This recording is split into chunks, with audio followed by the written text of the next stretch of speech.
하나님 말씀 보시겠습니다. 예레미야서 15장 1절에서 9절까지요. 여호와께서 내게 이르시되 모세와 사무엘이 내 앞에 섰다 할지라도 내 마음은 이 백성을 향할 수 없나니 그들 내 앞에서 쫓아내 보내라. 그들이 만일 네게 말하기를 우리가 어디로 나아가리요 하거든 너는 그들에게 이르기를 여호와께서 이와 같이 말씀하시니라. 죽을 자는 죽음으로 나아가고 칼을 받을 자는 칼로 나아가고 기근을 당할 자는 기근으로 나아가고 보로될 자는 보로됨으로 나아갈지니라 하셨다 하라. 여호와의 말씀이라. 내가 그들을 네 가지로 벌하리니 곧 죽이는 칼과 찢는 개와 삼켜 먹으라는 공중의 새와 땅의 짐승으로 할 것이며 유다왕 히스기야의 아들 므낫세가 예루살렘에 행한 것으로 말미암아 내가 그들을 세계 여러 민족 가운데에 흩으리라. 예루살렘아 너를 불쌍히 여길 자 누구며 너를 위해 울 자 누구며 돌이켜 내 평안을 물을 자 누구냐. 여호와께서 이르시되 네가 나를 버렸고 내게서 물러갔으므로 내게로 내 손을 펴서 너를 멸하였노니 이는 내가 뜻을 돌이키기에 지쳤음이로다.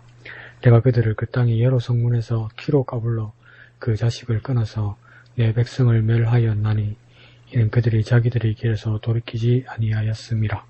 그들의 가부가 내 앞에 바다 모래보다 더 많아졌느니라. 내가 대낮에 파멸시킬 자를 그들에게로 데려다가 그들과 청년들의 어미를 쳐서 놀람과 두려움을 그들에게 갑자기 닥치게 하였으며 일곱을 낳은 여인에게는 세약하여 기절하며 아직도 대낮에 그의 해가 떨어져서 그에게 수치와 근심을 당하게 하였느니라. 그 남은 자는 그들의 대적이 칼에 붙이리라. 여호와의 말씀이니라. 자, 오늘 본문에서는 마치 하나님이 확정된 심판을 내리는 것만 같습니다. 그리고 그것은 돌이킬 수 없는 상황이 된 것처럼 그렇게 말씀하십니다. 하나님이 확정하시면, 하나님이 결정하시면 그대로 되는 것이지 다르게, 그러니까 그걸 뭐라고 이야기하죠? 일레지스톱을 저항할 수 없고 돌이킬 수 없는 그런 상황이 되어버린다는 겁니다. 어떻게 할 수 없다는 겁니다. 그래서 특히 3절 가운데서 네 가지로 벌하겠다 이렇게 말씀하시죠.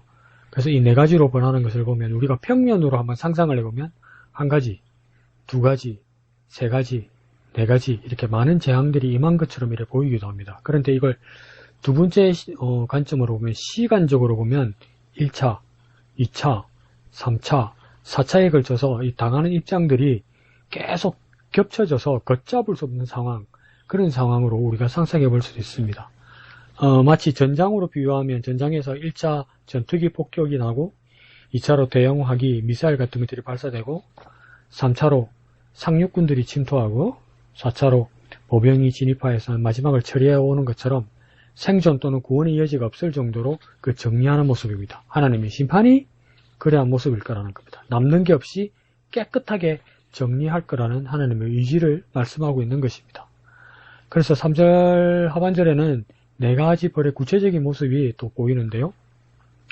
첫 번째 죽이는 칼, 두 번째 찢는 개, 세 번째 삼켜 먹으라는 공중의 새, 네 번째는 땅의 짐승을 말씀하고 있습니다. 이는 앞에 2절 하반절에서 말하는 것처럼 죽을 자는 죽음으로 나아가고 칼을 받을 자는 칼로 나아가고 기근을 당할 자는 기근으로 나아가고 포로될 자는 포로됨으로 나아갈지니라로 이렇게 묘하게 이렇게 네 가지로 말씀하는데요.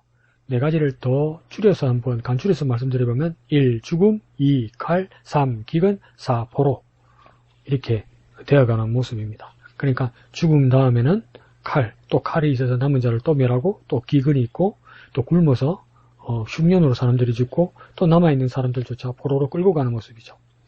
그래서 어쩌면 3절에서 죽이는 칼을 피한 자들에게는 개들이 달려들어서 상처 입은 자들을 물어 찢는 것 같습니다. 그리고 또 남은 자들은 맹금류들, 독수리나 수리물들 있죠. 그런 새들이 이 사람들이 숨이 떨어지길 기다리고 있다가 발톱과 부리로 그렇게 뜯어먹는 모습, 그런 걸 연상하게 되죠. 그리고 그 남은 시신의 일부들을 땅의 짐승들이 그 만신창이가 된 시신을 다른 목적으로 또 이렇게 훼손하게 됩니다. 그러니까 이런 상황에서는 사람의 존엄이나 영화나 앞으로 삶에 대한 비전 이런 거 전혀 없습니다. 그러니까 존재의 목적을 잃은 적은 이미 오래고 세상에서 쓸모있는 일이 더 이상 되지 못한다는 것입니다. 굳이 따지자면 이들에게 남은 용도는 무엇이냐면 짐승들의 먹잇감, 그 상상도 해보지 못한 그 용도로 남게 된다는 거죠. 그래서 가만히 보면 당시 이곳 사람들의 마지막 안식과 안심과 행복은 이 평화로이 이 땅에서 묻히는 것이었습니다. 그래서 성경에도 여러 번 표현하지만 가문의 공동 무덤 묘실이 있고 거기에 안치되는 것을 성경이 뭐라고 표현하냐면 열조와 함께 누웠다, 열조에게로 돌아갔다 그렇게 표현합니다. 그래서 성경에서 또 구약성경에서 여러 번 나오는 표현으로 수월로 갔다 이 말은 뭐냐면 땅 속에 무덤과 같은 것으로 갔다 이 말이죠. 이 말은요 순리를 따라 절차를 따라서 잘 갔다는 겁니다. 그러니까 마지막에 사람의 손에 죽고 짐승의 먹이가 되고 명예롭게 절차를 따라 전통대로 장례를 마치 못한다는 것은 비참한 저주와 심판을 의미하는 겁니다. 그러니까 그러고 보면 2절 하반절에서 죽음, 칼, 기근, 포로 이런 모습에서 마지막 상황이 포로가 된다는 것이죠. 이 포로가 된다는 것은 고향, 조상의 묘실을 떠나서 타향에서 마지막을 맞아야 한다는 처참한 저주 상태를 말하는 겁니다. 고향에 묻히지 못한다는 것, 그것이. 그러니까 나중에 야곱이 죽을 때도 소원이 뭡니까? 고향 묘실에 묻히는 게, 조상들의 묘실에 묻히는 것이 소원이었죠. 그들에게는 아주 중요한 사안이었던 것 같습니다. 그럼 왜 이렇게 돌이킬 수 없는 비참한 심판의 형벌의 상태가 안식도 없이 안심도 되지 못하게 형벌로 비참한 제어를 맡게 되는 그런 형벌의 상태가 된 것일까요? 오늘 4절에서는 분명히 말합니다. 유다왕 히스기야의 아들 므낫세가 예루살렘에 행한 것으로 말미암아 내가 그들을 세계 여러 민족 가운데 흩으리라 이렇게 말하죠. 누구 때문이라고 이야기합니까? 므낫세 왕 때문이라고 이야기하죠. 근데 이 므낫세 왕은 예레미야 사역 이전의 왕입니다. 그래서 예레미야는 사역했을 때가 요시야, 여호야김, 여호야긴, 시드기야 이 왕의 그 왕들의 시대의 사역자였고, 그러니까 요시야 앞에서는 아몬 앞에 므낫세, 므낫세 앞에 히스기야, 히스기야 앞에 아하스 왕 이렇게 되거든요. 그래서 북이스라엘에서 가장 악한 왕은 처음에 여로보암이었다가 그 다음 나중에는 아합이라고 이야기합니다. 그것이 악한 왕의 기준, 대명사가 되죠. 여로보암, 아합.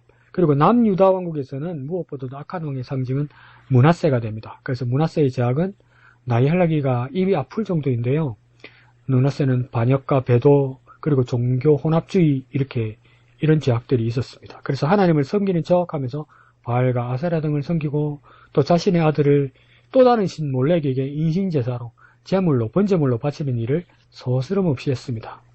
그리고 또 이 므낫세는 전승에 의하면 아버지 히스기야 왕의 멘토였던 이사야 선지자를 톱으로 켜 죽였다고 합니다.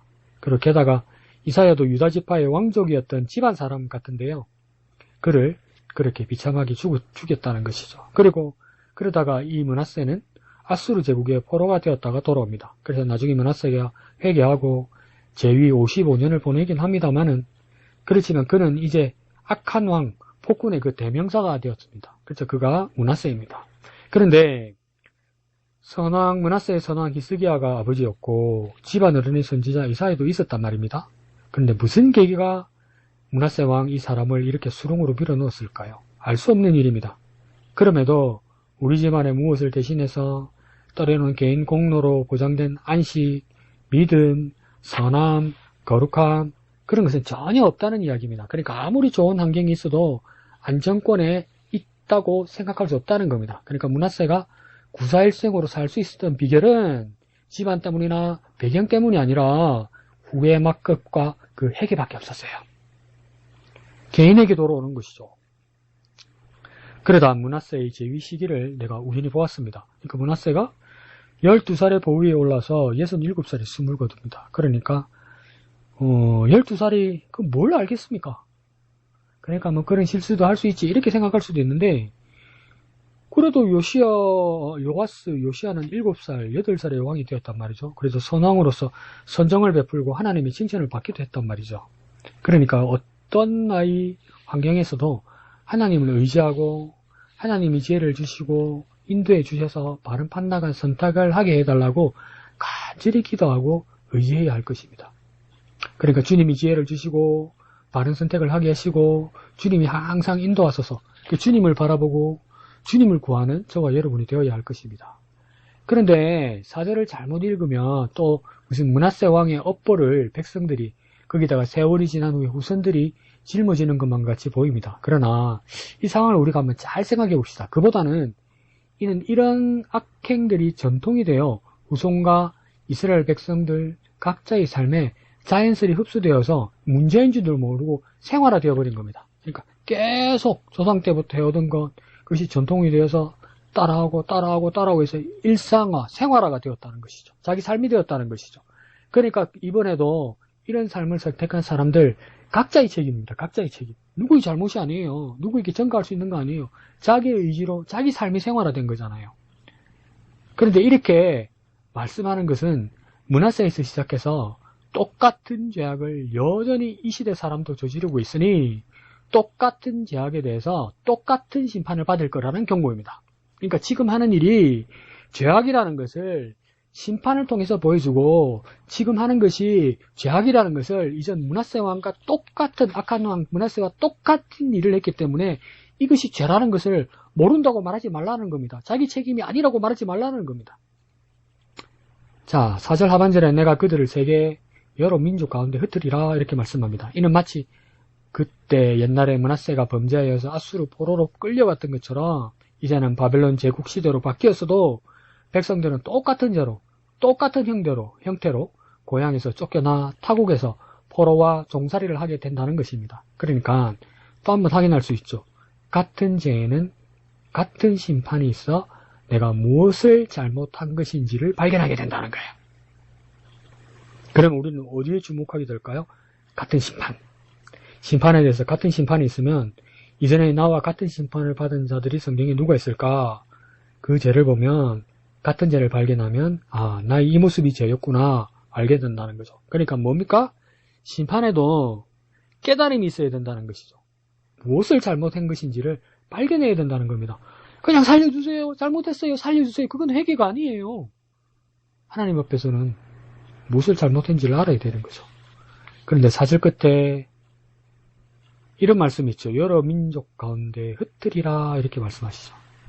그러니까 이 흩어버린다는 말이 영어로는 disperse라고 표현하거든요.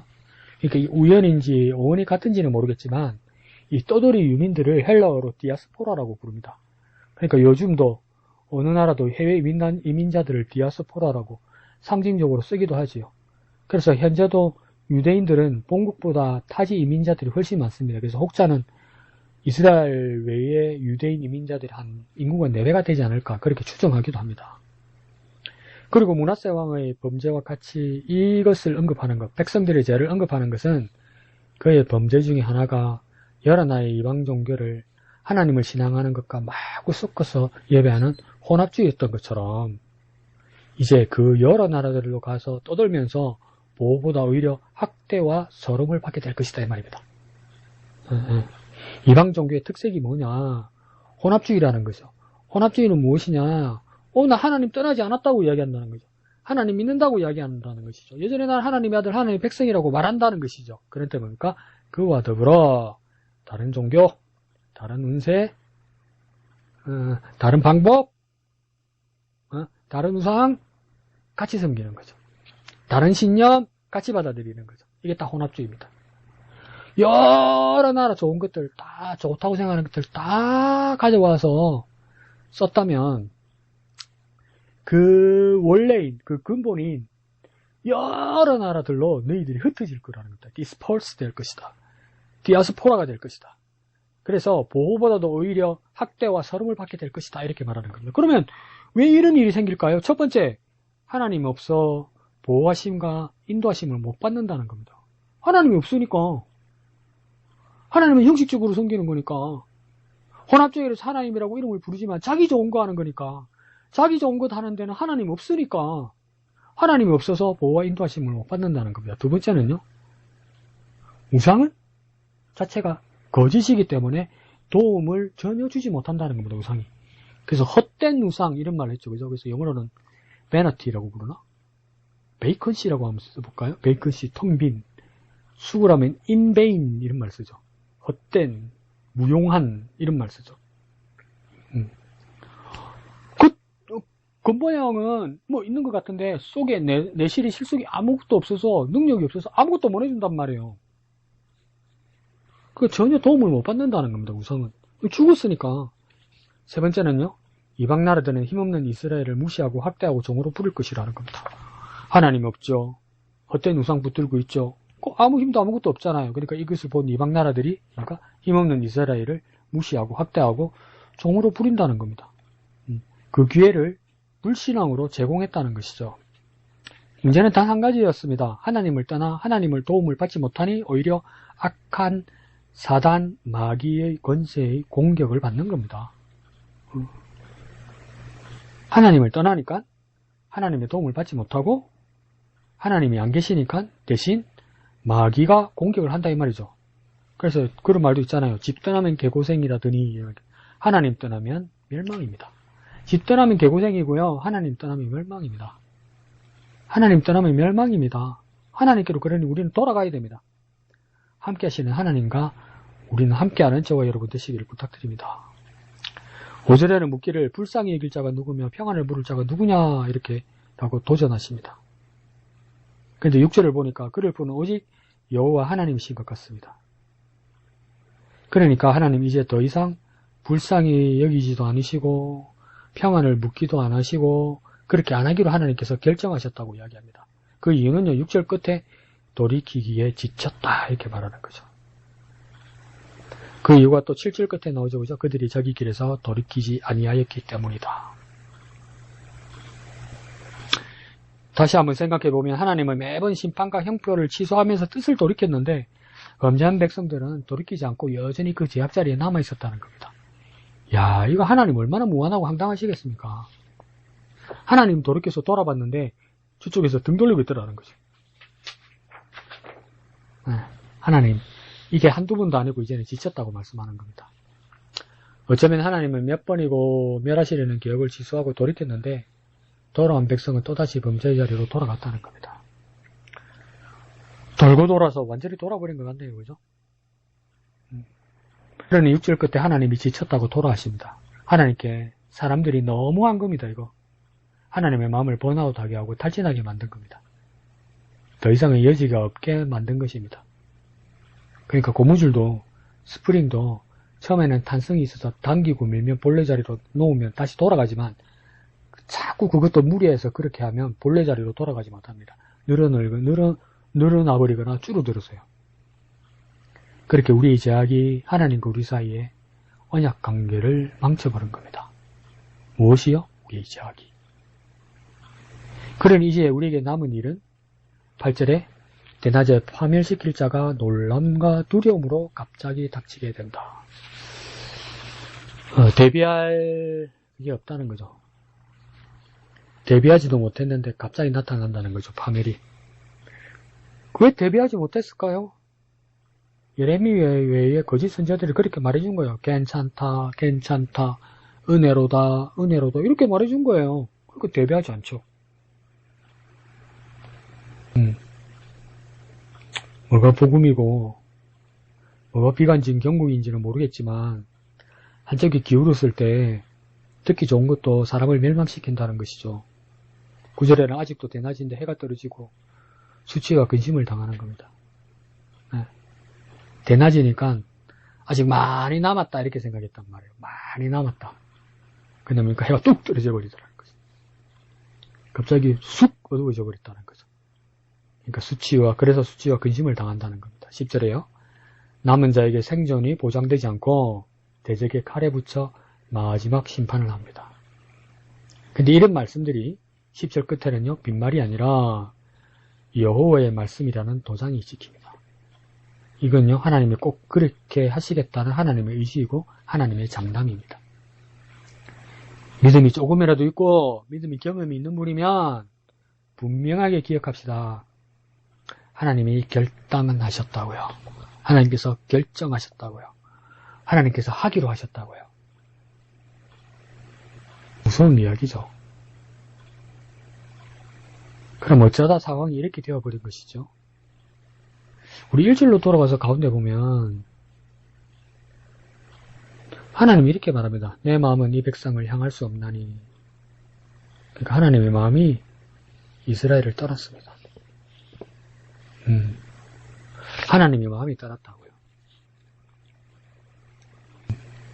심지어 1절 상반절에는 백성들의 죄를 사하여 주시고 심지어 하나님이 책에서 자신의 이름을 지워달라던 모세가 와도 또 자신을 위한 것보다 백성을 위하여 먼저 기도하지 않으면 죄라고 고백했던 그 사무엘이 와도 그들 같은 중재, 중보 기도를 해도 하나님의 마음은 이제 더 이상 백성을 향하지 않는다고 이야기합니다. 왜 이렇게 됐을까요? 그냥 어머니들 말로 얼마나 잘못했길래, 얼마나 애먹었길래 하나님 마음을 돌아서게 한 겁니까? 얼마나 나빴던 겁니까, 이게? 우리 상태는 어떻습니까? 믿음이 끄떡하지 않습니까? 하나님으로부터 계속 돌아가는 그 패턴이 끄떡하지 않습니까? 점검해 보아야 할 일입니다. 근데 이건 우리가 얼마나 여러분 그리고 심각하게 잘못을 범죄했기 때문에 이렇게 하실까요? 4절의 므낫세처럼 우상을 섬기고 자식들을 다른 신에게 제물로 바치는 일을 하나님 앞에서 하나님 보라고 뻔히 그랬으니 이게 얼마나 큰 죄악입니까? 하나님 보라고 한 거예요. 하나님 보라고 하나님 앞에서 다른 신을 섬겼단 말이에요. 그리고 하나님 주신 선물, 가장 귀한 선물, 자기 아들을 태워 바쳤단 말이에요. 다른 신에게. 그걸 하나님 보라고 했단 말이에요. 그러니까 이거는 십자가에 달린 예수에게 머리를 흔들고 고함 지르고 조롱하는 그런 정도이죠. 혹여 우리의 삶이 그렇게 하나님을 돌아서게 하고 있지 않습니까? 계속 그러고 있지 않습니까? 계속 그 자리에 혹시 있지 않습니까? 그러다가 하나님 돌아서시면 어떻게 되는 겁니까, 우리는? 상상을 좀 하고 삽시다. 상상을. 에이, 설마 그런 말 하지 말고 그렇게 일어나지 않기를 바라는데 상상을 좀 해봅시다. 상상을. 이제는 그래놓고 뭐라고 합니까? 이제 우리가 어디로 나아가리요? 어디로 갈지도 모르고 이렇게 열심히 살았어요? 범죄하면서? 죄를 짓는데, 우상을 섬기는데, 하나님을 대적하는데 이렇게 열심히 살았다고요? 방향도 없이, 목적도 없이?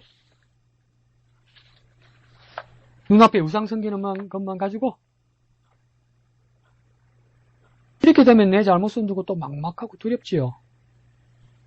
그럼 우리 어떻게 해야 될까요? 방법이 안 보여요. 안 보이는 게 아니라 참 그렇게 하나님 앞에 서기가 참 부끄럽고 민망해요.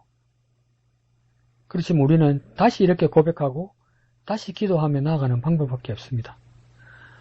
요한 웨슬리의 동생 찰스 웨슬리가 썼던 찬송가 280장 천부여 의지 없어서가 있죠. 그 1절만 보면 천부여 의지 없어서 손들고 옵니다. 그 다음요. 주 나를 외면하시면 나 어디 가리까. 주 나를 외면하시면 나 어디 가리까. 갈 데도 없는 것들이, 주님밖에 없는 사람들이 주님을 떠나려는 것이 일상이었던 겁니다. 그런데 다시 한번 우리는 주님께 이렇게 찬양하며 기도해야 될 것입니다. 천부여 의지 없어서 손들고 옵니다. 주 나를 외면하시면 나 어디 가리까. 그렇게 다시 주님께로 나아갑시다. 주님밖에 없습니다. 나는 갈 데가 없습니다. 나를 용서하시고 나를 받아 주옵소서. 아멘.